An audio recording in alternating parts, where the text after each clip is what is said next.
కంచిపట్టు చీరల సామ్రాజ్యం తెలుగు ప్రజల షాపింగ్ ప్రపంచం వారాహి సిల్క్స్ కూకట్పల్లిలో ఏప్రిల్ 4న గొప్ప ప్రారంభం.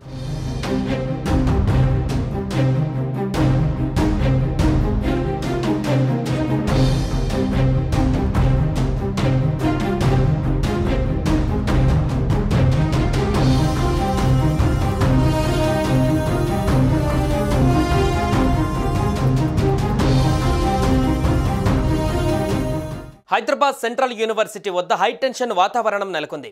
వర్సిటీ భూములను చదును చేయడాన్ని ఆపాలంటూ విద్యార్థులు ఆందోళన చేస్తున్న నేపథ్యంలో పోలీసులు భద్రతను పెంచారు.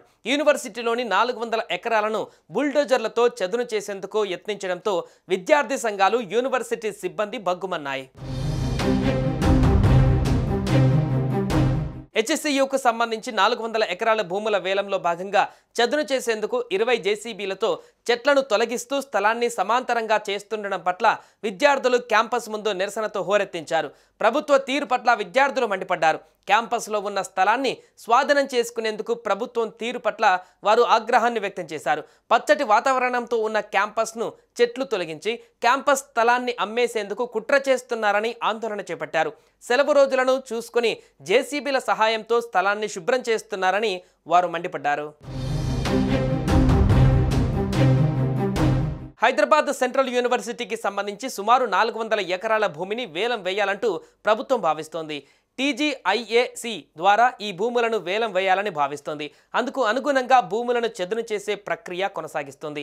ఇందులో భాగంగా నిన్న బుల్డోజర్లతో 400 ఎకరాల భూములను చదును చేసేందుకు ప్రయత్నించగా ఒక్కసారిగా విద్యార్థులు చొచ్చుకొచ్చారు. భూముల చదును ఆపేయాలంటూ డిమాండ్ చేశారు. అప్పటికే పోలీసులు భారీగా మోహరించి ఉండడంతో విద్యార్థులను అడ్డుకున్నారు. విద్యార్థులు ఆందోళనను ఉధృతం చేయడంతో పాటు పోలీసులకు వ్యతిరేకంగా నినాదాలు చేశారు. అయితే 400 ఎకరాలు యూనివర్సిటీకి చెందిన భూమి కాదని అందుకనే వేలం వేస్తున్నట్లుగా ఓవైపు ప్రభుత్వం చెబుతుండగా ఇదంతా యూనివర్సిటీకి చెందిన భూమే అంటూ విద్యార్థులు చెబుతున్నారు. సుమన్ టీవీలో మీ పర్సనల్ అండ్ బిజినెస్ ప్రమోషన్స్ కోసం కింది నెంబర్కి కాంటాక్ట్ చేయండి.